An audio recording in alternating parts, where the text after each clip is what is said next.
If you've been following my journey on this YouTube channel, you will know that I have progressed through the stages of getting an entry-level cybersecurity career. Oftentimes, I talk about cybersecurity careers, the challenges, and everything from an entry-level perspective. Well, I thought I would change things up for this video by chatting with UnixGuy. UnixGuy has over 20 years of experience in this industry.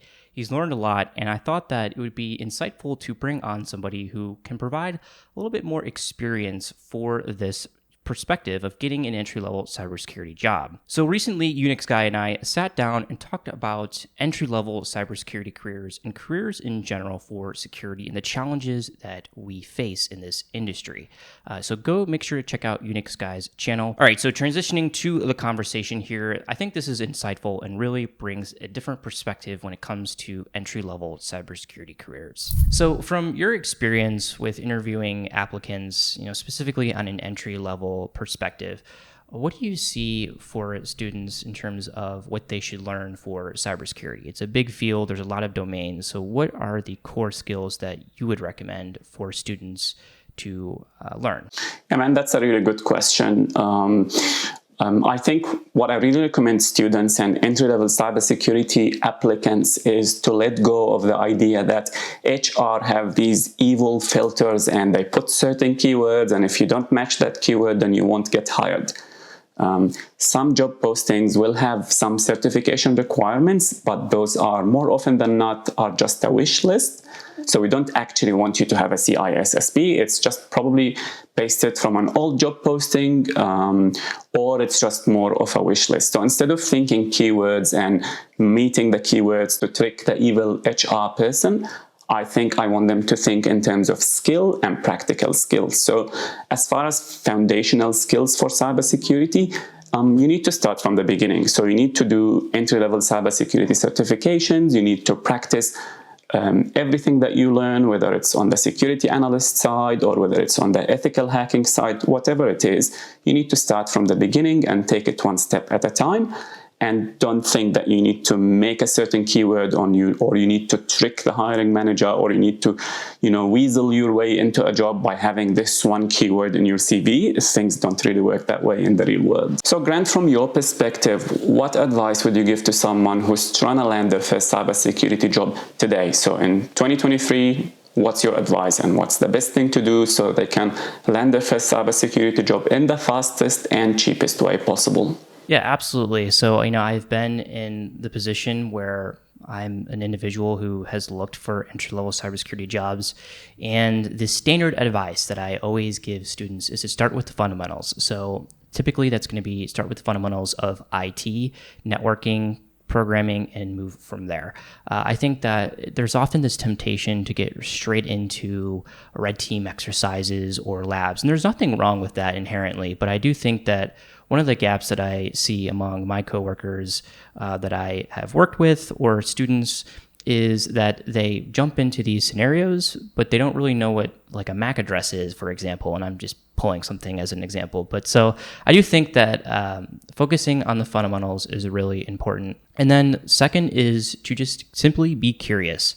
So when you hear a term or you're reading the security news and there's something that you encounter that you don't know, go out and research it and Google and try to learn the specific topic. Specifically for me, in reading the security news, I usually read about 15 minutes of security news, and anything that I don't know, I'll just go out and research, and I have this huge archive of basic concepts and tools and technologies that I've built from things that I just didn't know. So just continue to stay curious, and I think those are the two pieces of advice that I would give to students. No, that's a really, really good advice. I think with the foundation one, I think just people get so caught up on the foundation because, look, some of the advice on the internet, and it still persists to this day, is that you absolutely have to, learn networking, but people don't stop at quote-unquote learn networking. Some of them say you absolutely need to work as a network engineer or as an IT support engineer for 2 or 3 years before you can even think about learning cybersecurity. And I don't think that's what you're saying, but I do see people misinterpreting this advice and sort of using outdated advice in that regard, because that used to be the case in the past. Like my first quote-unquote security job was just a Unix engineer job where we used to install checkpoint firewall, which used to be a piece of software on a server, and that was the job. But nowadays, you don't exactly need to do that. I'm just curious to see like just how much foundation is enough before someone start to learn cybersecurity. Yeah, absolutely. I think that it can be taken to the extreme. I agree. Specifically pulling off of your example, a lot of people think that you have to be a network engineer, have 3 years experience in networking, for example, or development, like software development. And so I think that there's a fine line between being an individual who is getting into the extremes and somebody who just continues to brief themselves on the foundations. Specifically when it comes to security, I like to learn something enough to the point where I have a working knowledge of whatever that may be. And then from there, I can learn the security side of it. I know I'm being very generic here. So pulling, I think that for me, it's like learning the foundations of how Active Directory works, for example. And then from there, I can add in the security elements of Active Directory. I don't need to learn the ins and outs, but just having a working knowledge of how Active Directory works can be greatly beneficial for when I am engaging in some sort of Active Directory environment. That's a really excellent example, Grant. And I think like if I even add another example, and this is something that faces people. So let's say they do one of those entry-level cybersecurity certifications, whatever it is. Let's say it's Security Plus or Google Cybersecurity Cert, and there is an element of networking in that cert. Now, once they go to the job, for example, a classic problem that used to and still faces people who work with firewalls is, sometimes we run what we call as packet captures. So we take a packet capture from the firewall, and within that, we use something like, let's say, Wireshark to analyze that packet capture. So within that, you might face something like the TCP handshake, or I don't know, the HTTPS protocol, like specific information related to specific protocol.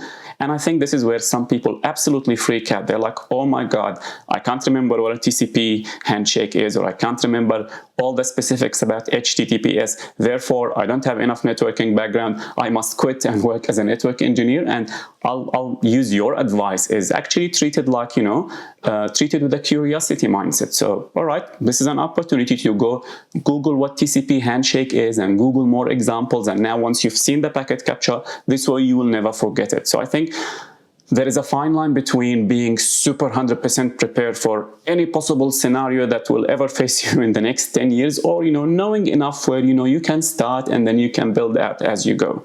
And I think this is where the confusion starts and ends, especially with people who want to land their first cybersecurity role, but also especially I've seen, part of the problem is we've got individuals who don't work in cybersecurity and they have this theory on what a cybersecurity job should look like. So often a question that I received or have received in interviews is, where do you see the cybersecurity industry in the next X amount of years? So for me personally, where do you see the cybersecurity industry going within the next 5 years?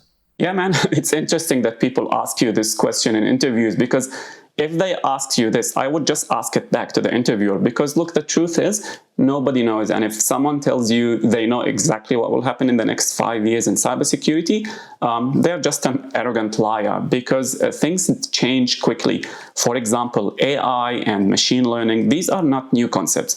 I remember I did university projects when I was in my undergraduate degree on what we used to call them neural networks, which is basically a machine learning thing. So it's a really old concept. But then all of a sudden we had the OpenAI group come up with ChatGPT, which changed everything. No one could have predicted that, and it's definitely changing things. Now, my prediction of where cybersecurity could go in the next 5 years, I think the demand for cybersecurity professionals will definitely increase. Usually hacking groups and criminals are a lot faster in adapting new technologies, so they are already making use of AI and making use of machine learning. They're getting a lot more sophisticated. While the world of business is so chaotic and it's riddled with politics, they're extremely slow at adapting things. But we also have seen cybersecurity vendors rushing to release AI-powered cybersecurity tools that don't work, and even worse, flood you with lots of false positives. So long story short, I think there will be an increasing demand for cybersecurity professionals. Now, more specifically, I might be biased, but I think there will be an even more demand for GRC cybersecurity professionals. And the reason why is because there is a lot of good training for cybersecurity analysts and for the blue team and the red team side of the fence, but there is almost nothing good for GRC. And with the increase of, regulations and fines and industry standards, we will need more GRC professionals. GRC is definitely set to grow, to be specific, but cybersecurity in general will definitely grow. That's my opinion. So Grant, the most important question is, when are we doing a boxing match? Well, we can throw down whenever. I mean, we just got to find a time and place. What I love to see is the cybersecurity legends coming together and either boxing or the cybersecurity version of it, which is some intense CTF version. I would love to see you there, and I would love to see everyone who is in this industry participate. But yeah, anyway, I definitely think that it would be funny if there were some sort of version of security boxing. Yeah.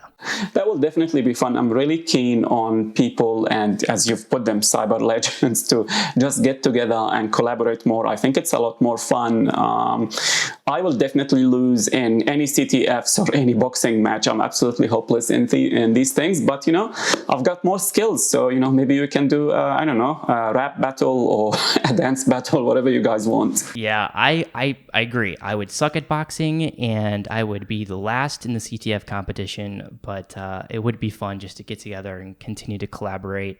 I do think that is one of the best parts of this industry. Is just the InfoSec community in general is really supportive if you're finding it. Absolutely, man. It gets a little bit lonely here in Australia. I haven't met anyone. Well, that's a lie. I've met so many really great people who watch the videos, but I'm really keen on meeting more of people, of the content creators in the cybersecurity field. Yeah, absolutely. Same here. So if you've enjoyed this conversation with UnixGuy, make sure to go check out the second half of this interview on his channel, where we talk about more in getting entry-level cybersecurity careers. His channel will be in the description below.